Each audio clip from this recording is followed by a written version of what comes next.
Random House Audiobooks and Books on Tape present The Vampire Armand by Anne Rice. Read for you by Jonathan Marosz. The Vampire Armand. Jesus speaking to Mary Magdalene. Jesus saith unto her, Touch me not, for I am not yet ascended to my Father. But go to my brethren, and say unto them, I ascend unto my Father and your Father, and to my God and your God. The Gospel according to St. John, chapter 20, verse 17. Part 1. Body and Blood. They said a child had died in the attic. Her clothes had been discovered in the wall. I wanted to go up there and to lie down near the wall and be alone. They'd seen her ghost now and then, the child, but none of these vampires could see spirits, really, at least not the way that I could see them. No matter. It wasn't the company of the child I wanted. It was to be in that place. Nothing more could be gained from lingering near Lestat. I'd come, I'd fulfilled my purpose. I couldn't help him. The sight of his sharply focused and unchanging eyes unnerved me, and I was quiet inside and full of love for those nearest me, my human children, my dark-haired little Benji and my tender, willowy Cybele. But I was not strong enough just yet to take them away. I left the chapel. I didn't even take note of who was there. The whole convent was now the dwelling place of vampires. It was not an unruly place or a neglected place, but I didn't notice who remained in the chapel when I left.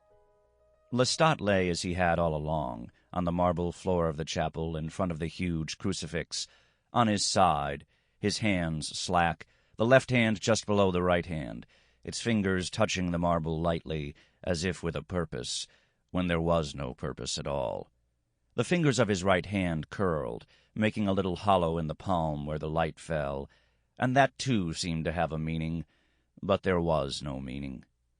This was simply the preternatural body lying there without will or animation, no more purposeful than the face, its expression almost defiantly intelligent, given that months had passed in which Lestat had not moved. The high stained-glass windows were dutifully draped for him before sunrise.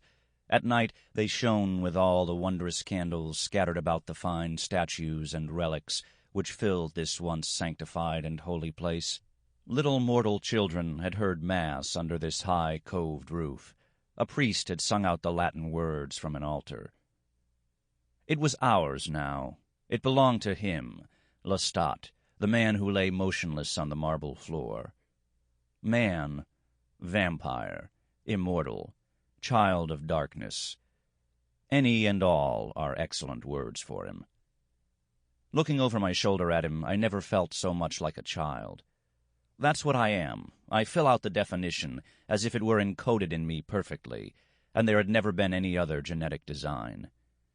I was perhaps 17 years old when Marosz made me into a vampire. I had stopped growing by that time. For a year I'd been 5 feet 6 inches.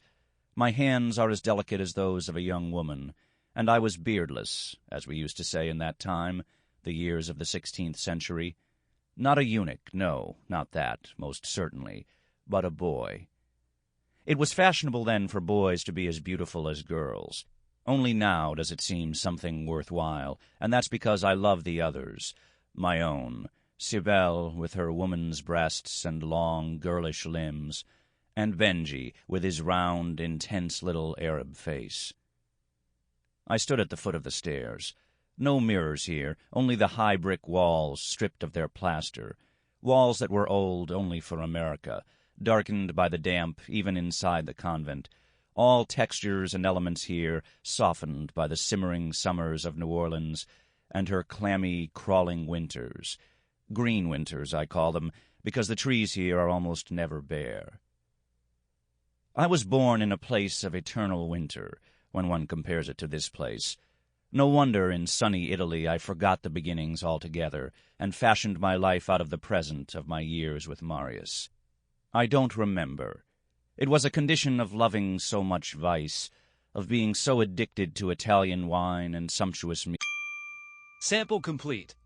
Ready to continue?